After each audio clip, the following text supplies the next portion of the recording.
Hello बच्चों, स्वागत है आपका रेप्लिका वर्ल्ड में। आज हम लोग पढ़ने वाले हैं बी सेल रिस्पॉन्स के बारे में। इससे पहले लेक्चर में हम लोग पढ़ चुके हैं बी सेल मैचुरेशन के बारे में।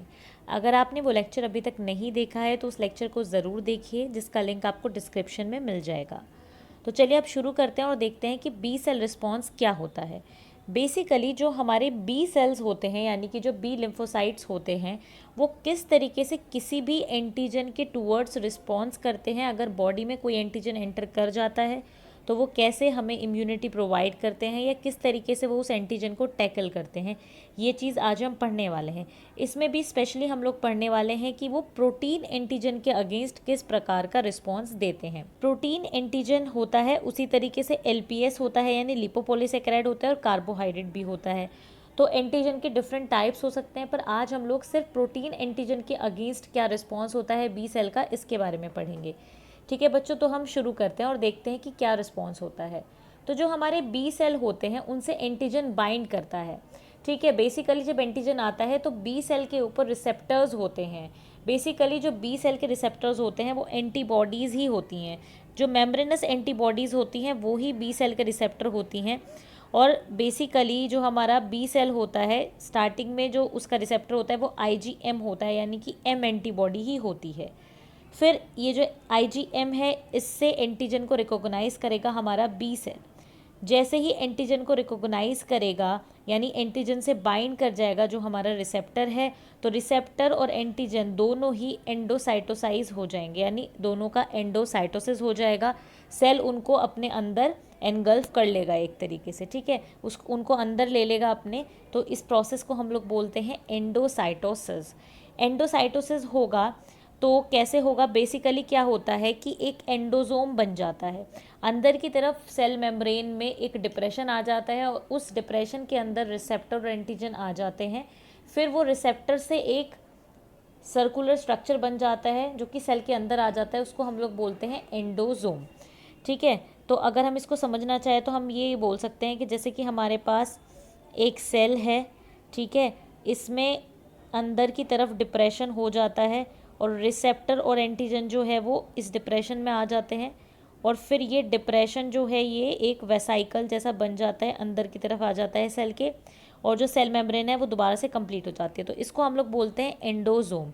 और ये जो प्रोसेस होती है इसको हम लोग बोलते हैं एंडोसाइटोसिस बच्चों। ठीक है, क्या बोलते हैं, एंडोसाइटोसिस। तो जो बी सेल रिसेप्टर है अलॉन्ग विद द एंटीजन, उनका एंडोसाइटोसिस हो जाएगा। ठीक है, एंडोजोम में वो आ जाएंगे। अब जो बी सेल है उसके अंदर लाइजोजोम होता है, ये लाइजोजोम फ्यूज़ हो जाएगा एंडोजोम के साथ और हमारा बनाएगा एंडोलाइजोजोम। ठीक है, लाइजोजोम और एंडोजोम मिलकर बनाएंगे एंडोलाइजोजोम। अब जो लाइजोजोम होता है उसके पास हाइड्रोलिटिक एंजाइम्स होते हैं।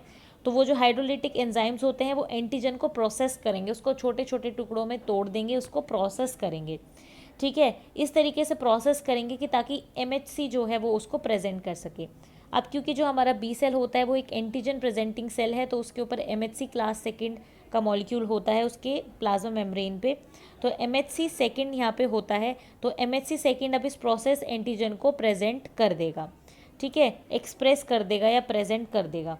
ठीक है, अब जैसे ही एमएचसी सेकंड प्रेजेंट कर रहा है इस एंटीजन को, तो ये जो एंटीजन है इसको सेंस करने का काम हमारे टी सेल करेंगे। फिर जो हमारे टी एच सेल्स हैं यानी टी हेल्पर सेल है वो आएंगे और रिकॉग्नाइज करेंगे हमारे इस एंटीजन को जो कि एमएचसी सेकंड प्रेजेंट कर रहा है। जैसे ही वो इसको रिकॉग्नाइज करेंगे तो वो क्या करेंगे, रिलीज करेंगे दो साइटोकाइंस IL-4 और IL-6। IL-4 होता है इंटरल्यूकिन 4 और IL-6 होता है इंटरल्यूकिन 6। ठीक है, बेसिकली अब देखो एक इम्पॉर्टेंट चीज़ है कि जब भी टी सेल सेंस करता है तो दो तरीके के सिग्नल होते हैं। समझते हैं कैसे। देखो, सबसे पहला सिग्नल होता है, जैसे कि आप इस पिक्चर में देख रहे हो, सबसे पहला सिग्नल होता है जब जो टी सेल के रिसेप्टर्स होते हैं। ठीक है, जो टी सेल के रिसेप्टर होते हैं वो सेंस करते हैं एमएचसी द्वारा प्रेजेंटेड एंटीजन को, यानी एमएचसी जो एंटीजन प्रेजेंट कर रहा है उसको सेंस करते हैं। तो ये हमारा एक सिग्नल होता है। दूसरा सिग्नल होता है जब को स्टिमुलेटरी मॉलिक्यूल जैसे कि CD28 टी सेल का और CD80 बी सेल का, ये दोनों आपस में इंटरेक्ट करते हैं, तो ये को स्टिमुलेटरी मॉलिक्यूल होते हैं। उसी तरीके से CD40 बी सेल से और CD40L टी सेल से, ये दोनों आपस में करेंगे, ये भी कोस्टिमुलेटरी मॉलिक्यूल्स हैं। तो ये दोनों कोस्टिमुलेटरी मॉलिक्यूल्स जब आपस में करते हैं, ठीक है, इंटरेक्शन, तो सेकंड सिग्नल मिलता है। तो फर्स्ट सिग्नल होता है जब एंटीजन को सेंस करता है टी सेल रिसेप्टर, और सेकंड होता है जब कोस्टिमुलेटरी मॉलिक्यूल्स आपस में एक दूसरे से इंटरेक्शन करते हैं, तो ये दूसरा सिग्नल होता है। तो इन दोनों सिग्नल के मिलते ही जो हमारा टी सेल होता है वो 2 साइटोकाइंस रिलीज करता है, जैसे कि आप इस इमेज में देख सकते हो, IL-4 और IL-6, ठीक है। तो बेसिकली प्रोसेस क्या है, सबसे पहले बी सेल अपने रिसेप्टर से एंटीजन को सेंस करेगा, फिर इनका एंडोसाइटोसिस हो जाएगा, लाइसोसोम एंडोसोम के साथ फ्यूज़ करके एंडोलाइसोसोम बना लेगा। एंडोलाइसोसोम में जो एंटीजन है इसको क्या किया जाएगा, प्रोसेस किया जाएगा, फिर प्रोसेस्ड एंटीजन MHC प्रेजेंट करेगा, यानी MHC सेकेंड। ये जो प्रेजेंटेड एंटीजन है इसको TH सेल क्या करेंगे, सेंस करेंगे। ये जो टी सेल है ये इसको सेंस करेगा, तो फर्स्ट सिग्नल मिलेगा, और दूसरा सिग्नल होगा जब जो कोस्टिमुलेटरी मॉलिक्यूल्स है वो आपस में लिंक करेंगे, एक दूसरे से इंटरेक्ट करेंगे, तो दूसरा सिग्नल मिलेगा। इन दोनों सिग्नल के मिलते ही जो हमारा टी सेल है वो एक्टिवेट हो जाएगा और IL-4 और IL-6 रिलीज़ करेगा। अब ये जो IL-4 IL-6 है इसके रिसेप्टर्स हमारे बी सेल पर होते हैं, ठीक है। जैसे कि आप देख सकते हो ये ऊपर वाला सेल बी सेल है, तो बी सेल के ऊपर IL-4 के भी रिसेप्टर्स होते हैं और IL-6 के भी रिसेप्टर होते हैं, और यहाँ पर IL-4 आकर बाइंड करेगा और IL-6 आकर बाइंड करेगा। जब IL-4 आकर बाइंड करेगा तो IL-4 की बाइंडिंग से बी सेल एक्टिवेट हो जाएगा। तो बी सेल को एक्टिवेट करने का काम करता है हमारा IL-4। जब IL-6 आकर बाइंड करेगा तो क्या होगा, बी सेल प्रोलिफरेट करेगा और डिफ्रेंशिएट करेगा, ठीक है। प्रोलिफरेट करेगा, अपने नंबर बढ़ाएगा और डिफ्रेंशिएट हो जाएगा into memory cell and plasma B cell, ठीक है। यहाँ पर जो हमारा बी सेल होता है उससे 2 टाइप के सेल्स बन जाते हैं, plasma B cell and memory B cell, जिसके बारे में हम आगे बात करेंगे बच्चों, ठीक है। तो ये हमारा प्रोसेस होता है कि जब बी सेल प्रोटीन एंटीजन के साथ इंटरेक्ट करते हैं, ठीक है। तो याद रखनी है ये चीज़ कि IL-4 से बी सेल का एक्टिवेशन होता है, और जो IL-6 होता है उससे प्रोलिफरेशन और डिफ्रेंशिएशन होता है। डिफ्रेंशिएशन होता है 2 टाइप के सेल्स में, प्लाज्मा बी सेल और मेमोरी बी सेल।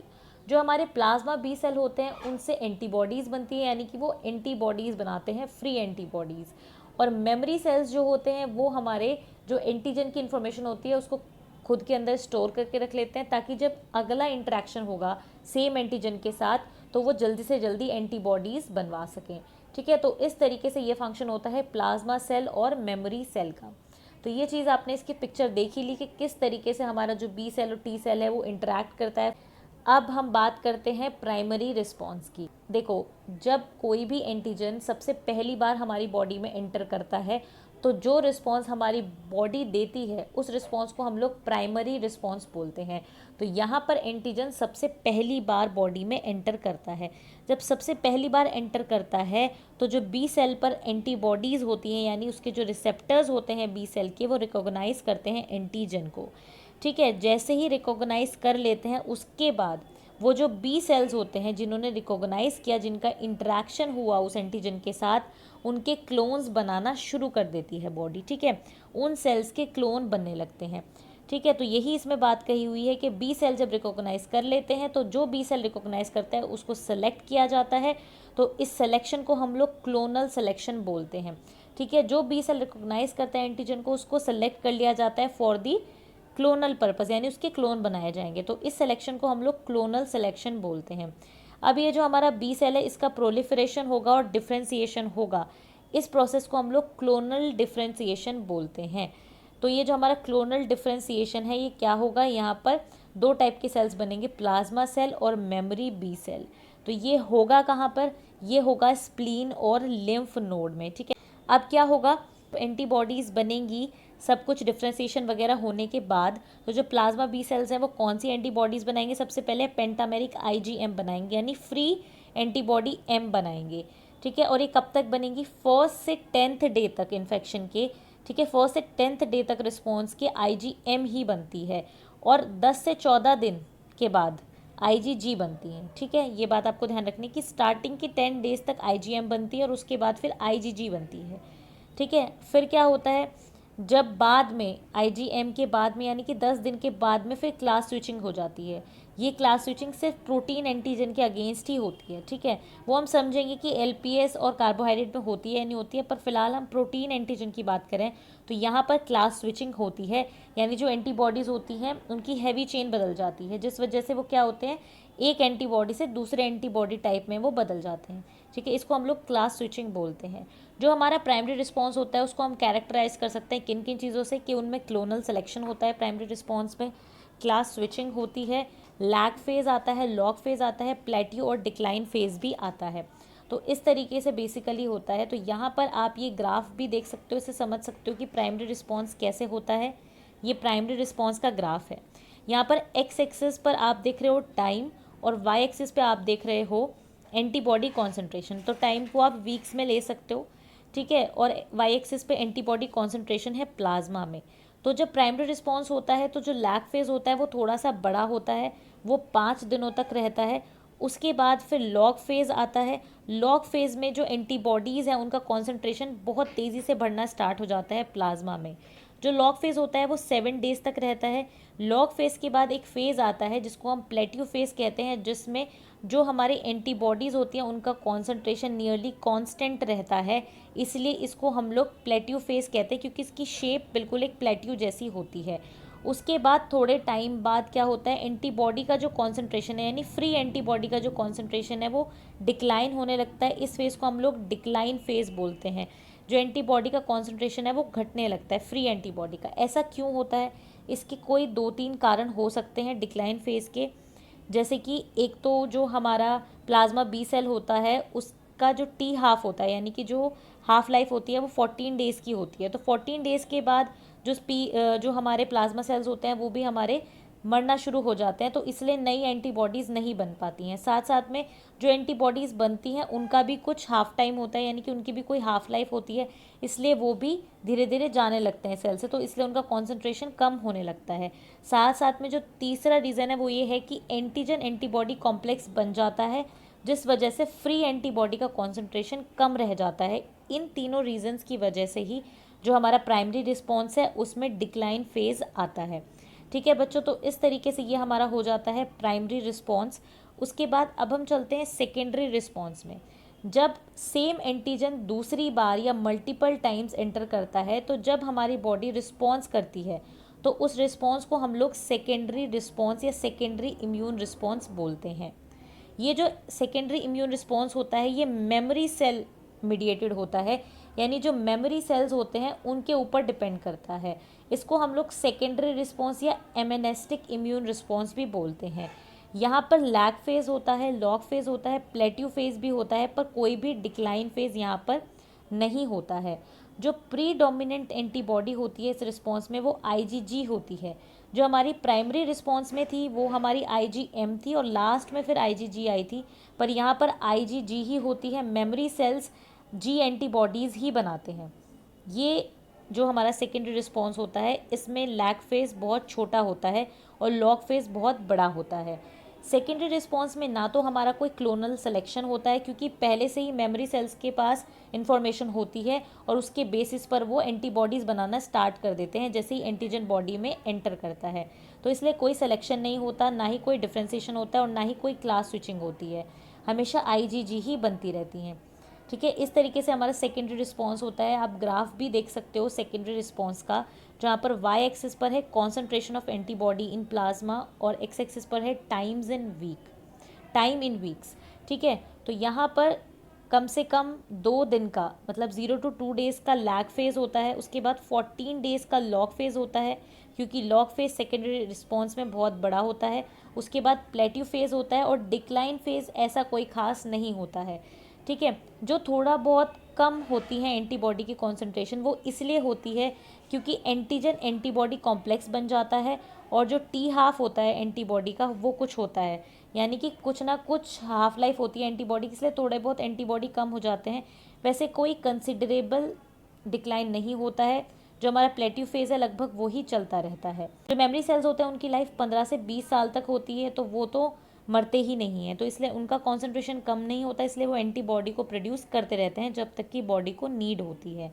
तो इस तरीके से ये हमारा सेकेंडरी रिस्पॉन्स होता है। तो इस तरीके से बच्चों ये था हमारा B cell response in response to the protein antigen, यानी अगर प्रोटीन एंटीजन आएगा तो बी सेल किस तरीके से रिस्पॉन्ड करता है।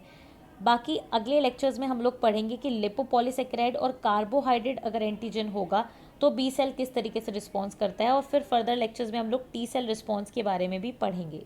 तो बच्चों आज के लिए सिर्फ इतना ही। मैं उम्मीद करती हूँ वीडियो आपको अच्छी लगी होगी। अगर अच्छी लगे तो लाइक ज़रूर करें, शेयर करें और रेप्लिका वर्ल्ड को सब्सक्राइब करें।